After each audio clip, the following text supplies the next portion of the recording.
Hello champs, how are you. I hope सब लोग बहुत अच्छे से होंगे। मैं आपको वेलकम कर रही हूँ अपने चैनल पे, जहाँ हम आज करने वाले हैं मैथ्स 2 10th स्टैंडर्ड का जो आखिरी प्रॉब्लम सेट जो बचा है ना, फर्स्ट प्रॉब्लम सेट, उसके आखिरी वाला आज लेक्चर है। आज पूरा हम फिनिश कर देंगे। इसका मतलब आपका जो है फर्स्ट चैप्टर सिमिलैरिटी कंप्लीट हो जाएगा, है ना चैम्स। आई होप प्रैक्टिस कर रहे होंगे। आप लोग कमेंट करिए ताकि आपको अगर कोई प्रॉब्लम है तो परेशानी है तो बताइए, तो मैं उसको सॉल्व कर सकूं। जो भी एजुकेशन के रिलेटेड आपकी परेशानी है वो मैं सॉल्व कर सकूं ना। मुझे पता होना चाहिए आपको क्या परेशानी है। तो प्लीज़ लाइक कमेंट करते रहिए, यूज़फुल लग रहा है तो प्लीज़ अपने दोस्तों के साथ शेयर करिए। तो आज हम स्टार्ट करने जा रहे हैं। कल 8 तक कर लिया था हम लोगों ने, आज 9th क्वेश्चन ले रहे हैं। In triangle PQR segment PM is a median.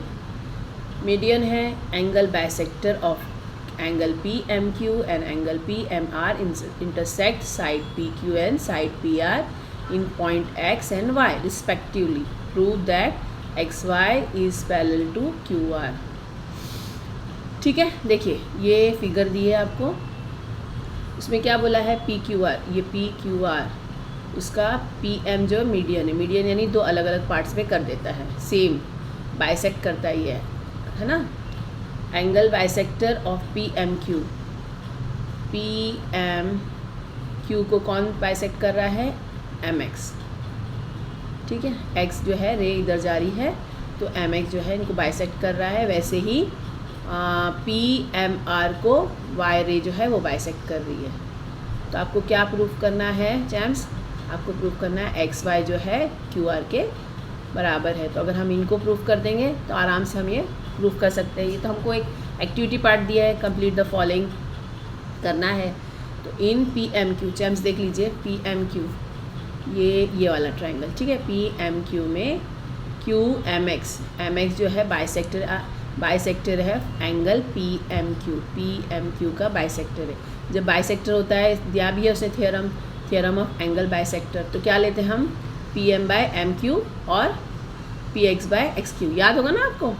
तो चलिए लिख लेते हैं PM/MQ, तो PM/MQ और दूसरा है PX/XQ, तो PX/XQ। ये हो गया आपका, ठीक है। अब सेम इन PMR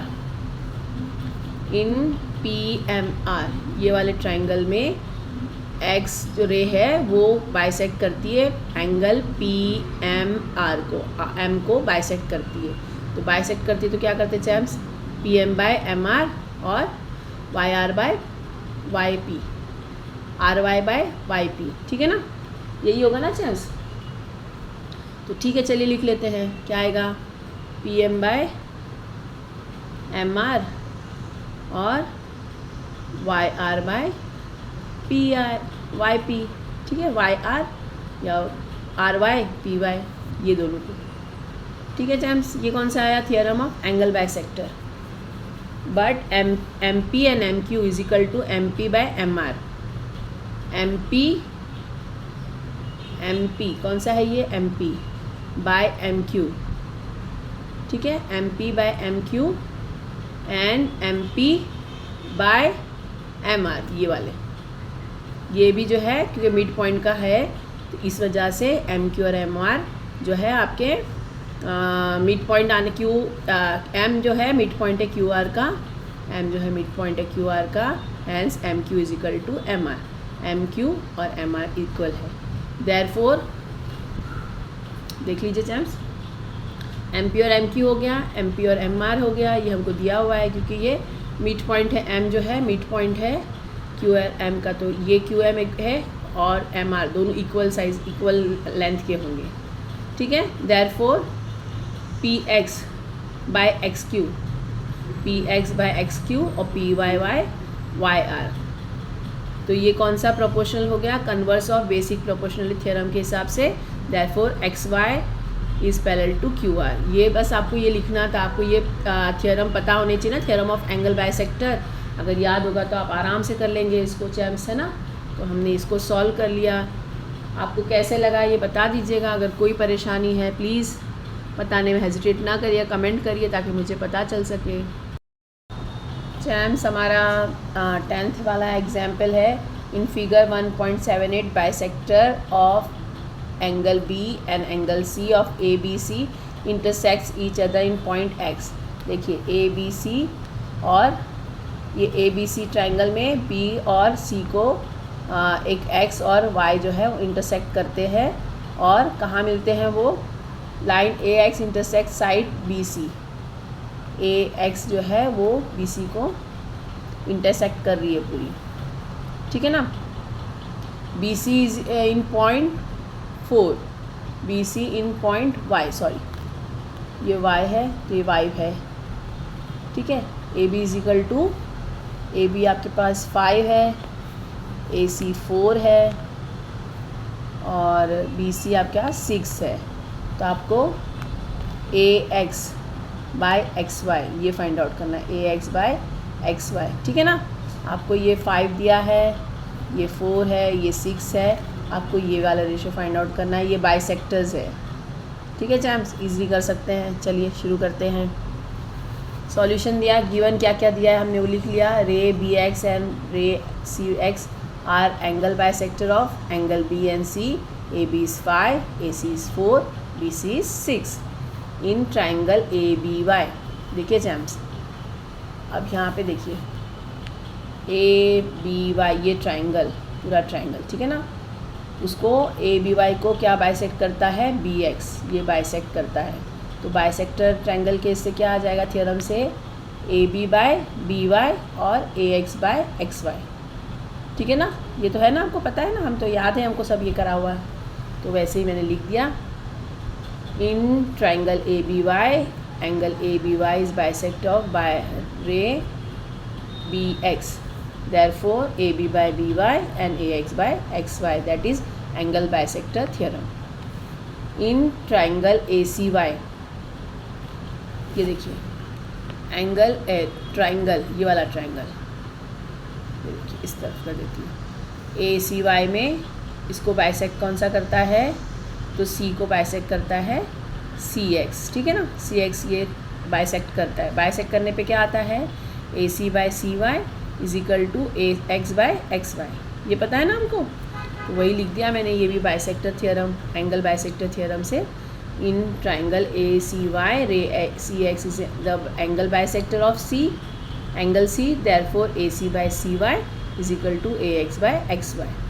ये सेकंड है, सेकंड आपका इक्वेशन आ गया एंगल बाइसेक्टर थ्योरम में, ठीक है। अब देखिए मैं इसको ना दो तरह से लिख के बताती हूँ, आपको जो इजी लगे वो कर लीजिएगा चांस, ठीक है। लेट BY हमने रख दिया X, ठीक है। हमारे पास देखिए ये पूरा है 6 का, ये 6 का, तो अगर BY हम X ले रहे हैं तो YC कितना आ गया, 6 माइनस X, ठीक है ना। आपके पास क्या आ गया, 6 माइनस X। और अभी देखिए हमारे पास ये AB बाय BY AB और BY, AB और BY, ठीक है। ये एक है दो ट्रायंगल्स में AB बाय BY और AC बाय CY और AX बाय XY। ये ऐसे आपको ये मिल गए हैं ना, आपको करस्पॉन्डिंग साइड्स मिल गए हैं ये, तो मैंने ऐसे लिख दिया यहाँ पे। और ये भी लिख दिया, let BY is equal to X then CY is equal to 6 minus X, ये लिख दिया हमने। अब हमको ये दो नंबर की ही ज़रूरत है, AB बाय BY और AC बाय CY, ठीक है ना चैम्स। तो हम वो ले लेते हैं, ये थर्ड वाला छोड़ देते हैं X को। अब आपके पास क्या क्या दिया है उसी हिसाब से लेना है ना, आपको जो जो पता होगा उसी हिसाब से लेकर तीसरा फाइंड आउट करना होता है। तो AB आपके पास है, देख लीजिए ऊपर 5, BY अभी हमने लिया X, AC है 4 और CY हमने माइनस करने के बाद में लिया 6 माइनस X, ठीक है। क्रॉस मल्टीप्लाई कर देते हैं, 5 6 minus X is equal to 4 और X, 5 6 जा 30 माइनस 5X और 4X ऐसे ही रह गया। 4X माइनस 5X यहाँ गया तो प्लस 5X हो गया, 30 प्लस 4 प्लस 5 9X हो जाता है। Therefore X is equal to 30 by 9 यानी 3 3 ज़ा 9, 3 1 ज़ा 3, 0 का 0। x कितना आ गया आपका बी वाई या x बोल देंगे तो 10/3। ठीक है, देखिए therefore B Y is equal to 10/3। अभी A B by B Y है और A X by X Y है ना, हमको यही चाहिए ना। देखिए हमारे पास क्या नंबर है, अभी हमने क्या फाइंड आउट किया, ए बी है हमारे पास 5, बी वाई हमने फाइंड आउट किया 10/3। देखिए अगर ए बी 5 है उसको डिवाइडेड बाय 10/3 करते हैं तो बहुत करने में मुश्किल हो जाएगी, तो मैंने डिवाइड का साइन लगा के ऐसे लिख दिया, is equal to A X by X Y ऐसे ही रखना है। अब डिवीजन में कुछ भी नहीं होता है, हमको रेसिप्रोकल करना पड़ता है, तो 5 इधर ही रहा, मल्टीप्लिकेशन लगाकर रेसिप्रोकल कर दिया। 5 1 ज़ा 5, 5 2 ज़ा 10, 3 1 ज़ा 3, देयरफॉर 3 1 ज़ा 3 और 2, तो 3/2 आ गया। ये क्या आ गया, A X by X Y. ठीक है जेम्स। अब देखिए दूसरा तरीका ये भी है, एक है, अगर आपको जो समझ में आए। देखिए हम यहाँ तक आए थे ना, एंगल बाइसेक्टर करने के बाद let B Y is equal to X and then C Y is equal to 6 minus, ये यहाँ तक पहुँचे थे ना। इसके आगे ये वाला लेना है, ऑल्सो ए एक्स, और ये वाली लाइन लेके आगे बढ़ना है। ठीक है ना, ये वाली लाइन लेके बाइसेक्टर के बाद में ये लेना है, ये वाला नहीं लेना है। ठीक है, तो चलिए आगे बढ़ते हैं। देखिए चैम्स ले लिया मैंने, A X by X Y is equal to A B by B Y और A C bye C Y, ये तीनों ले लिया मैंने। अभी हमारे पास ए एक्स और एक्स वाई फाइंड आउट करना है। ए बी हमारे पास 5 है, बी वाई हमको नहीं पता है, ए सी 4 है और सी वाई सी है। ठीक है ना, तो bye theorem of equal ratio, जब इक्वल रेशो होते हैं तो हम ये सीधा एक साथ ही लिख सकते हैं ये। ठीक है, तो यहाँ A X plus A X by X Y is equal to, इसका वैल्यू 5 है, इसका वैल्यू 4 है, सबको साथ में ऐड कर दिया।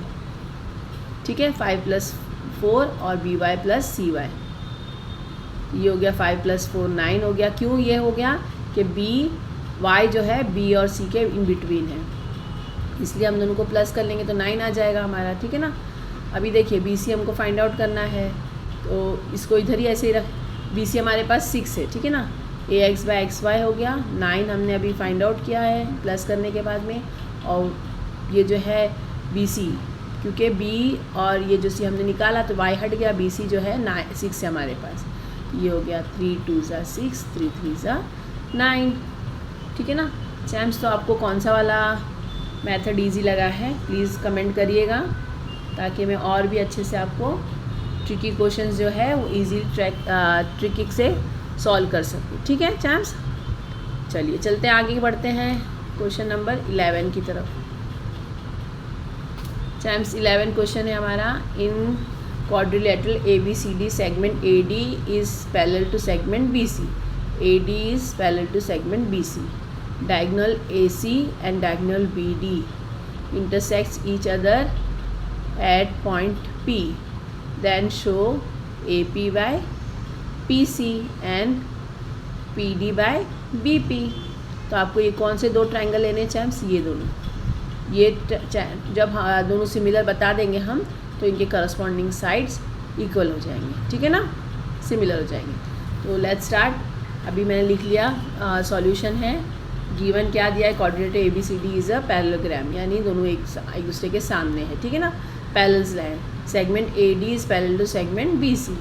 प्रूफ क्या करना है, A P by P D और P C by B P. कब हो सकता है चांस, जब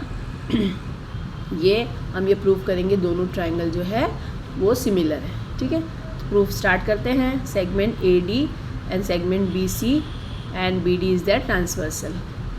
देखिए segment A D and segment B C, और ए सी जो है उसका, ये जो है बी डी जो है ट्रांसवर्सल, ये जा रहा है ट्रांसफर, ए डी वाला और बी सी वाला लेके ये वाला ट्रांसवर्सल ले रहे हैं। ठीक है ना, दो लाइन का ट्रांसवर्सल, देखिए दो लाइन है, इसमें से ट्रांसवर्सल जा रहा है। सेम ना, ये दोनों सामने सामने है, इसके ट्रांसवर्सल ऐसे जा रहा है। Therefore angle B D C is congruent to angle B D A. देखिए डी बी सी, ये वाला D B C and B D A. Champs कौन सा वाला ये हो रहा है, देखिए जेड बना रहा है, है ना, ADB और DBC। ये देखिए Z बन रहा है, तो कौन सा हो जाता है ये, अल्टरनेट एंगल। कौन से दो एंगल है देखिए, ये एंगल है BDA और DBC, ठीक है ना। देखिए Z बना रहा है ना, Z एंगल बना रहा है, तो ये हो गया अल्टरनेट एंगल। और एंगल PBC अब ले सकते हैं हम, इसकी जगह D की जगह पे P ले सकते हैं, PBC और PDA क्यों ले सकते हैं, क्योंकि जो है D जो है वो P और B, P जो है वो D और B के इन बिटवीन है ना। तो देखिए P जो है B के और D के इन बिटवीन है, तो हम यहाँ से ले सकते हैं ना इसको ऐसे करके और इसको ऐसे करके, ठीक है। Z बनाते रहो, ऐसे भी बन रहा है इन। और अब दूसरा है in triangle PBD and PDA। देखिए यहाँ भी P triangle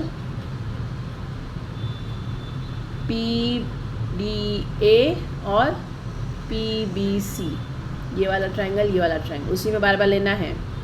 angle PBC and triangle PDA। अभी हमने फर्स्ट में प्रूफ किया ना, वैसे ही ये फर्स्ट से लेके PBC एंड PDA। और अब दूसरा वाला एंगल कौन सा लेंगे चैम्प्स, तो देखिए X बना रहा है, ये X बन रहा है, तो APD और BPD, ये X बना रहा है, तो कौन सा होता है, वर्टिकली अपोजिट एंगल। तो ये हमने प्रूव कर दिए। एंगल BPC और एंगल DPA ये वर्टिकली अपोजिट एंगल है। देयरफॉर दो एंगल टेस्ट सिमिलरिटी से ट्रायंगल APD और ट्रायंगल CPB कॉन्ग्रेंट है, सिमिलर है ना चैम्स। ये देखिए मैंने लिख लिया यहाँ पे, in triangle PBC and angle triangle PDA from one and angle BPC congruent to angle APD vertically opposite angle from the AA test of similarity. Triangle APD and CPB are similar. तब हमने AA test of similarity से prove कर दिया कि दोनों angle triangle जो है similar है। तो अब करस्पॉन्डिंग साइड्स देख लेते हैं। एक तो हो गया DP बाय PB और एक हो गया AP by PC। DP by PB, DP by PB और AP बाय PC, ठीक है ना। करस्पॉन्डिंग साइड्स हो गए इसके similar triangle. Therefore AP by PC is equal to PD by PB, corresponding sides of the similar triangles। अब देखिए हमको क्या चाहिए है, हमको तो यहाँ पे PC ऊपर होना चाहिए, PD नीचे होना चाहिए। तो ये कौन सा वाला मेथड ले लेंगे, बाय अल्टरनेंडो। मालूम है ना, जिसमें अल्टरनेंडो में डिनोमिनेटर ऊपर चला जाता है, न्यूमरेटर नीचे आ जाता है। तो AP बाय PD हो गया, PD अपनी प्लेस छोड़ के नीचे आ गया, PC ऊपर चला गया, क्रॉस में जाता है चैम्स। तो AP बाय PD हो गया और PC बाय PB हो गया। ये दोनों अपनी प्लेस छोड़ के इधर से उधर चले गए हैं, हैंस प्रूव्ड। आ गया चैम्स, है ना। हमने ये भी कर लिया, 11th हमारा सॉल्व हो गया। अब आगे की तरफ चलते हैं चैम्स। एग्जाम्पल नंबर 12 हमारे पास। In figure 1.80 XY is parallel to segment AC। XY is parallel to segment AC के सेगमेंट पैरेलल है। If 2AX is equal to 3BX, 2 और 3 के BX है, ठीक है ना। और XY दिया है 9, तो आपको क्या फाइंड आउट करना है, वैल्यू ऑफ AC।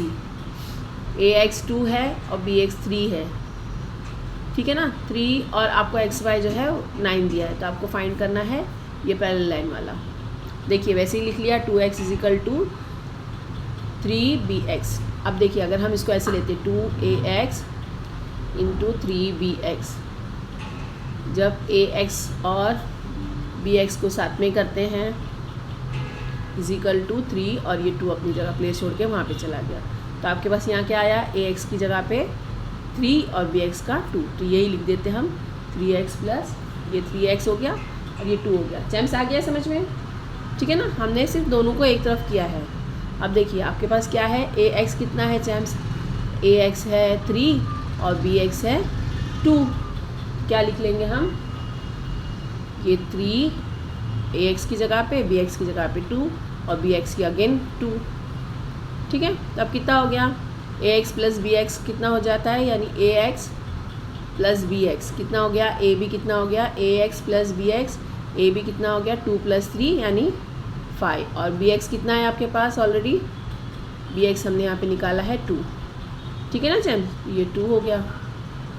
ठीक है, अब देखिए देयरफॉर ये हमारी फर्स्ट ये आ गई इक्वेशन, triangle B C A is similar to triangle B Y X. कौन से कैसे, हमको दो जो है ये एक बड़ा वाला अगर ट्राइंगल ले लेते हैं ए बी सी और X B Y A B C ये वाला। ठीक है, तो कौन से दो टेस्ट, देखिए एक हो गया, ये बी दोनों में कॉमन है। ठीक है, और ये हमको दिया है ना एक्स वाई और ए सी, जो दिया है एक्स वाई और ए सी पैरेलल है यानी एक जैसे है। तो कौन सा दो हो गया, ए टेस्ट केस से ये एक टेस्ट हो गया, और दूसरा जो है ये ए टेस्ट ऑफ सिमिलैरिटी से triangle B C A is similar to triangle B Y X. ठीक है चैम्स, बी वाई एक्स और बी सी ए। ठीक है, अब देखिए क्योंकि हमको ये दिया है ना उसमें करस्पॉन्डिंग साइड्स है, तो B A by B X is equal to A C by X Y. अब देखिए हमको बी ए की वैल्यू क्या है हमारे पास, बी ए की वैल्यू हमारे पास ए बी या बी ए सेम है, ये आ गई 5। ये ए बी की वैल्यू हमने यहाँ लिख दी, बी एक्स की वैल्यू 2। ए सी हमको फाइंड आउट करना है और यहाँ 9 है, तो कैसे करेंगे चैम्स, क्रॉस मल्टीप्लाई करते हैं ना, तो ए सी इज इक्वल टू 5 × 9/2। ये हो गया 2 × 1 = 2, 2 × 2 = 4, 5 में से 4 गया तो 1 बचता है ना, ये 1 ले लिया यहाँ पे, डेसिमल लगा के 10 हो गया, 2 × 5 = 10। अब 2.5 को 9 से मल्टीप्लाई करते हैं, 9 × 5 = 45, 9 × 2 = 18 और 2 22 पॉइंट, ये हो गया 22.5। क्या हो गया, ए सी कितना आ गया हमारे पास 22.5 फ्रॉम ए हो गया ये। ठीक है चैम्स, ये आ गया है 12 हमने सॉल्व कर दिया, इजी था ना। सिर्फ एक एक्टिविटी पार्ट में आपको ये बहुत इजीली आपको सिर्फ ध्यान देना होता है, एक बार ध्यान दे दे तो आ जाता है पूरा, कि आधा तो आपको दिया हुआ है ना, आपको क्या करना है सिर्फ वही प्लेस वैल्यू रखना होता है हमेशा। ठीक है चैम्स, 13th हमारा क्वेश्चन है, लास्ट वन है ये प्रॉब्लम सेट का चैम्स। ठीक है ना, फर्स्ट प्रॉब्लम सेट का ये अगर कर लेंगे तो हमारा पूरा चैप्टर फिनिश हो जाएगा और आप सिमिलैरिटी में परफेक्ट हो जाएंगे। ठीक है, चलिए शुरू करते हैं। 13th हमारा है, in the given figure the vertices of square D E F G are on the side of the triangle A B C, angle A is 90, then prove that D E square is equal to B D into A C. Hint भी आपको दिया है, hint क्या आपको दिया है कि show करना है कि triangle G B D is similar to triangle C E F, use D D E F E and D E वाला। ठीक है, चलिए देखिए पहले मैं फिगर समझा देती हूँ आपको। एक ट्राइंगल है ए बी सी, उसके अंदर एक रेक्टेंगल है, स्क्वायर है डी ई एफ जी, जो इनके तीनों पे भी आ रहा है, दिख रहा है ना, ये जो स्क्वायर है और ये ट्राइंगल पे आ रहा है। आपको ये बताया कि 90 का है, आपको प्रूफ करना क्या है, D square is equal to B D into A C, ये 2 टाइम्स है ये दोनों को मिलाने पे। ठीक है, आपको हिंट भी दिया है इसमें कि आपको क्या ट्राइंगल जी बी डी ये वाला इसके सिमिलर बताना है। ठीक है, और आपको क्या यूज़ करना है, तो जी डी ये वाला और ई एफ और डी ई ये वाला यूज़ करके आप निकालना है। टेंशन मत लीजिए, बहुत इजी है, करेंगे तो इजीली सॉल्व हो जाएगा। ठीक है, चलिए आगे बढ़ते हैं। जो गिवन है वो ले लिया, सॉल्यूशन में गिवन जो है एरिया एंगल ए जो है 90 का है, D E F G is a square. To prove क्या करना है आपको, D square is equal to B D into E C. Proof कैसे करेंगे, हमको ये पता है कि ये जो है स्क्वायर है, स्क्वायर के चारों साइड सेम होते हैं, ठीक है। इसका मतलब ये भी GDE भी जो है 90 का हो गया, ठीक है ना चैम्प्स। देख लीजिए ये GDE 90 का हो गया, और ये DEF ये भी 90 का हो गया, क्योंकि स्क्वायर है ना, हमको दोनों की ज़रूरत है, इसलिए हम ये दोनों ही ले रहे हैं, ऊपर वाले नहीं ले रहे हैं, ठीक है। जो चीज़ की ज़रूरत है उतना ही लेना होता है। अगर ये 90 का है तो इसके बाजू वाला भी 90 का ही होगा, है ना, ये पता है ना आपको। चलिए लिख लेते हैं। Proof DEFG is a square, therefore DE is equal to FG and EF is equal to FG and GD, यानी चारों sides of a triangle are equal, all the sides of the squares are equal. और हमको बताया GDE 90 का है, DEF भी 90 का, क्योंकि एंगल्स ऑफ अ स्क्वायर है। अगर वो 90 के है तो मैंने अभी बताया था ये GDB ये भी 90 का हो गया, ये अगर 90 का है तो ये भी 90 का हो गया, और FEC भी 90 का हो गया, क्योंकि ये भी 90 का है, ठीक है ना चैम्स। इतना आ गया समझ में। तो इसको हमने सेकेंड इक्वेशन दे दिया, इसको सेकेंड इक्वेशन दे दिया, ठीक है चैम्स। अब देखिए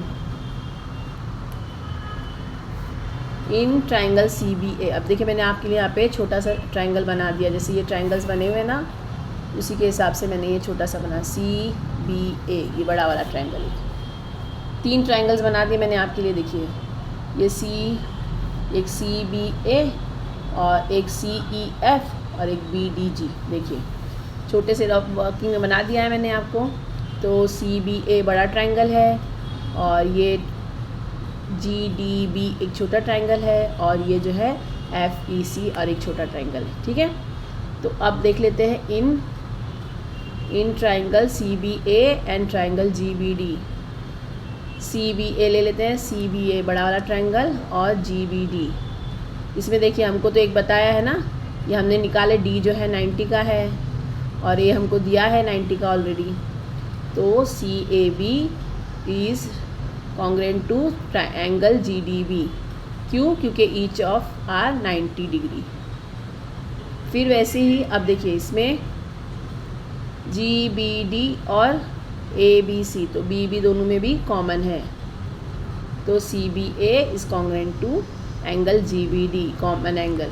तो AA टेस्ट ऑफ सिमिलरिटी से ये जो है बड़ा वाला ट्राइंगल और ये वाला छोटा वाला ट्राइंगल दोनों सिमिलर है, ठीक है चांस। वैसे ही अब ये बड़े वाले में और ये छोटे वाले में लेते हैं। अभी ये दोनों में लिए हैं, अब ये दोनों वाले में ले लेते हैं। देखिए in triangle ABC and triangle CEF, ठीक है, एंगल BAC और ये वाला EFC 90 के दोनों में ना, AA है तो 90 के है ये, तो फ्रॉम सेकंड का ये भी हो गया। अब दोनों में भी C कॉमन है, देख लीजिए C कॉमन है, तो ये भी कॉमन एंगल हो गया। कॉमन एंगल क्या से, therefore triangle CBA is similar to triangle CEF, कौन से टेस्ट से, AA टेस्ट ऑफ सिमिलरिटी, ठीक है चैम्प्स। इतना हो गया समझ में। अब देखिए अगर ये वाला और ये वाला कॉन्ग्रुएंट है, सिमिलर है, सॉरी, ये वाला और ये वाला सिमिलर है, और ये वाला और ये वाला सिमिलर है, तो इसके जगह हम ये कह सकते हैं ना कि ये दोनों भी सिमिलर हैं, ठीक है ना। A is similar to B and B is similar to C, तो we can say A is similar to C, ठीक है ना। तो ऐसे ही ये दोनों भी सिमिलर हैं। Therefore triangle GBD is similar to triangle CEF from 3 and 4। देखिए ये वाला GBD और CEF, ये जो छोटे छोटे वाले हैं ना, ये बड़े को छोड़ के दोनों छोटे वाले भी सिमिलर है, क्योंकि दोनों छोटे छोटे वाले जो हैं वो बड़े से सिमिलर है। जो GBD सिमिलर है CAB से, और FEC सिमिलर है ABC से, तो ABC हटा दिए, दोनों रख दिए, दोनों भी सिमिलर है, ठीक है ना जैम्स। अब इसके करस्पॉन्डिंग साइड्स देख लेते हैं। तो करस्पॉन्डिंग साइड्स ये देखिए BD और ये FE, इसका वाला BD और FE और GD बाय CE, तो करस्पॉन्डिंग साइड्स ले लेते हैं हम लोग। यहाँ पे लिख लिया BD by FE is equal to G D by C E, corresponding sides of a similar triangle. ठीक है चैम्स, अब देखिए यहाँ पे B D by D E है। अब देखिए हमने यहाँ पे जैसे फर्स्ट लिया था, फर्स्ट में हमने क्या लिखा था, उसमें लिखा था हमने कि all sides of the square are equal, तो D E is equal to E F is equal to F G और जी डी, ऐसे लिखा था ना हमने फर्स्ट में। तो अब देखिए हमको क्या चाहिए, जी डी हटा के हम उसकी जगह पे हमको तो 2 डी ई लेना है ना, दोनों तरफ डी ई आएगा, मल्टीप्लिकेशन करने पे आना चाहिए क्योंकि हमारे पास क्वेश्चन में मल्टीप्लिकेशन है। तो यहाँ पे हमको डी ई चाहिए, हमारे पास डी ई तो है नहीं, यहाँ पे जी डी लिखा है, लेकिन G D is also equal to D E, G D is also equal to D E, G D is also equal to D E. तो हम जी डी की जगह पे डी ई लिख सकते हैं। ठीक है ना, हमको तो अपना नंबर अपना उल्लू सीधा करना है, उल्लू। ठीक है ना, तो हमको ये क्वेश्चन आंसर निकलना चाहिए। तो फ्रॉम 1 हमने लिख दिया, जी डी की जगह पे डी ई लिख दिया। अब क्रॉस मल्टीप्लाई करते हैं, तो B D multiplied by C E is equal to D E multiplied by D E, तो डी ई स्क्वायर हो गया, बी डी इंटू सी ऐसे ही रह गया। अब इसको मैं पलट के ऐसे भी लिख सकती हूँ ना, D square is equal to B D into C. तो हमने ये पूरा सॉल्व कर लिया चैम्स। आई होप ये बहुत अच्छे चैप्टर आपके समझ में आ गया होगा। पूरा चैप्टर हमारा फिनिश हो गया चैम्स। अगर प्लीज़ लाइक कर ले, सब्सक्राइब करना ना भूलिएगा, अपने दोस्तों के साथ में शेयर करिए। मिलते हैं नेक्स्ट वीडियो में, तब तक प्रैक्टिस करते रहिए, अपना ख्याल रखिए और हमारे चैनल को देखते रहिए। बाय।